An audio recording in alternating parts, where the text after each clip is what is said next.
I ain't seen this many people since I got married back in '03. Did that one last? No. This is SC. No. Coach, talk about the assessment of your team, especially in the second half. You knew they were going to throw a lot at you based on the nature of the rivalry of the game. Yeah, how your team responded. Great. The Big Ten Conference, you got Minnesota playing the way they're playing. Penn State up 5 with a minute to play at Michigan. It's any win is a great win. Period. End of story in this league. And we just won 2 in a row on the road without our leading scorer. Not many teams in the country are going to win on the road in a rivalry game against a great coach, okay, a heck of a team of older guys without their leading scorer. So yeah, definitely, if I'm happy, understand. And you had tons of guys step up. Yeah. Adai, Sebastian. Different guys at different times. And Sky, some huge offensive rebounds. Yeah, well, Sky's a tough, great athlete. He's just a winner. Yeah.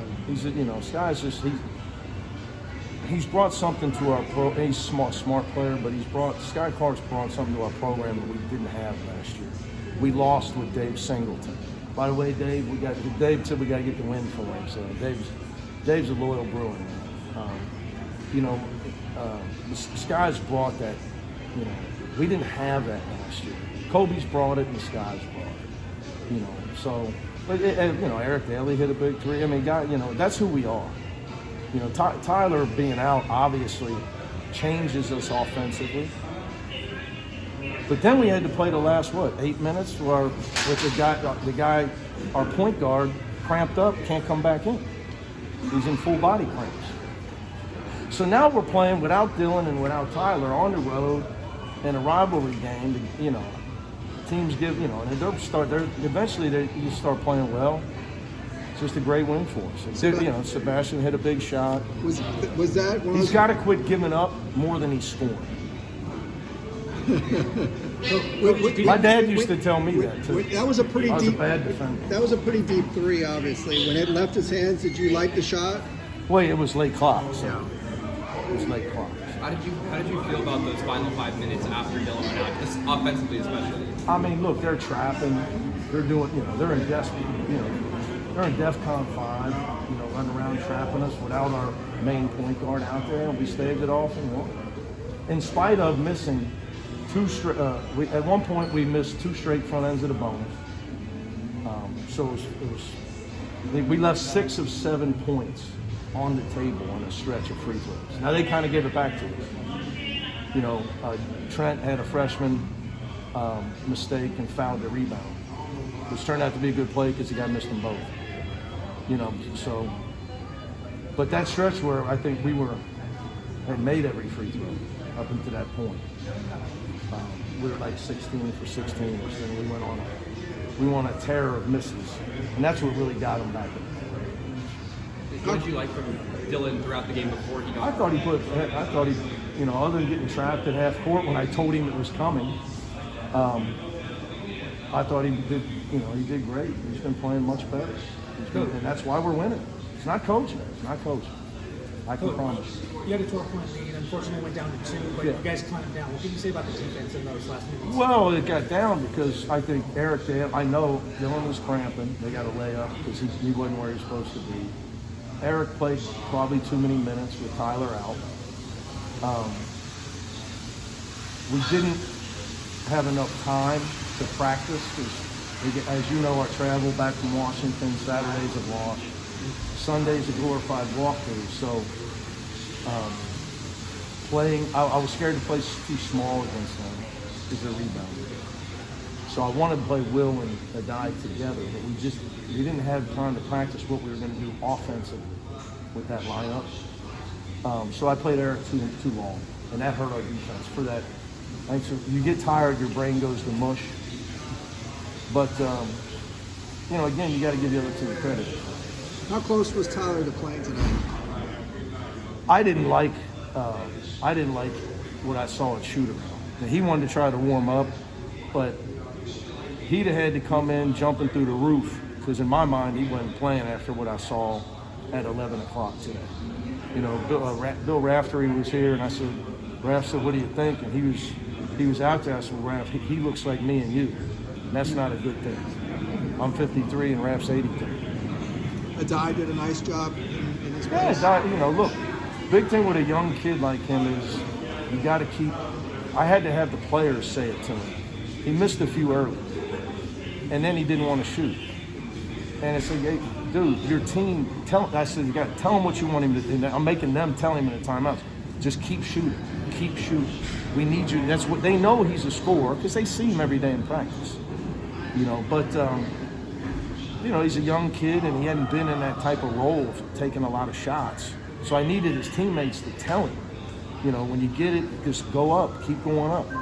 That was the most threes SC had shot all year. Did you expect that kind of attack from them? Well, look, you know, you saw late, if you don't keep Desmond Claude and Wesley Yates out of the paint, they make guarded shots in the paint. My analogy to our team was, people used to think they could guard Jaime one-on-one, and he destroyed them. Because you think you're in good position, but they're so big and strong, they just score on you. You're in position, but they just score on you. So you have to get other defenders in there. You're going to have to give up some shots. Coach, you've seen a number of these games, obviously, now over the year, SC, UCLA, but given new coach on the other side, how would you describe this one? How it went down? I thought it was a great game, you know. I'm sure that Coach Musselman and I would both like to have the crowd like it was tonight. You know, I think he's done a great job. Look, you get a job nowadays. I got the UCLA job, and part of the reason I took it was we played. So I knew, look, they got all these guys, Jules Bernard, Dave Singleton, Cody Riley, Tiger was sitting out.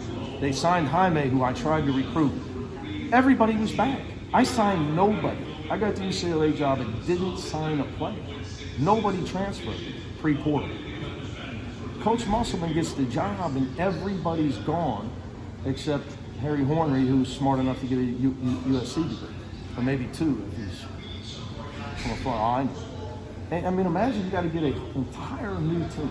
It's crazy, you know. So I think that, you know, they're having a hell of a year for the situation. You know, you get thrust into that situation, and it's just that's the way it is now. You take a job now, you know, you can expect the entire team is going to leave. 4 straight wins now, too, for you guys. What does maybe this little stretch tell you about your team after you had a little bit of a rough patch early on in the conference schedule? Yeah, you know, I let everybody else panic. That's for all the geniuses on the keyboards. That's for everybody else. I let everybody else panic. Coach, I've been around a long time, buddy. And let me tell you what the great New Jersey philosopher Kenny Pignatello taught me. Peacock today, feather duster tomorrow. Coach, after that 4-game losing streak, you know, Sebastian's been talking a lot about how he's been vocal in the locker room. Kobe, Eric, you know, what's that locker room like over the past 2 weeks when you guys been on this winning streak? Look, guys, I can want to win all I want. Okay? The hungry dog gets the bone. Okay? A hungry dog gets the bone. Kids are fighting their hearts out to win games, and that's what wins games. That's, you know, performance and toughness. So you got to give him all the credit. You just got to keep digging in, keep pounding nails. But don't spread your wings. It's Peacock today, feather duster tomorrow. Back to Adai for a second. I mean, I thought I was out of here with that. Last question. I'm not going to let you go that easy. I got the radio. Last question. Yeah. Okay, but when he gets the ball in the post late in the game and he's playing bully ball all over a sudden, what kind of that shows some progress, doesn't it? You know, it's just a matter of him. He's still such a young kid. He doesn't turn. He's 19, which in the state of California, usually you're a senior in high school. I recruited him, so I know this. So you know, he's a young kid in an old player's era, and he's just, you know, he's getting better. And I'm using the team, everybody to try to build his confidence, to continue to try to build his confidence. I got to do the radio, guys. Thank you.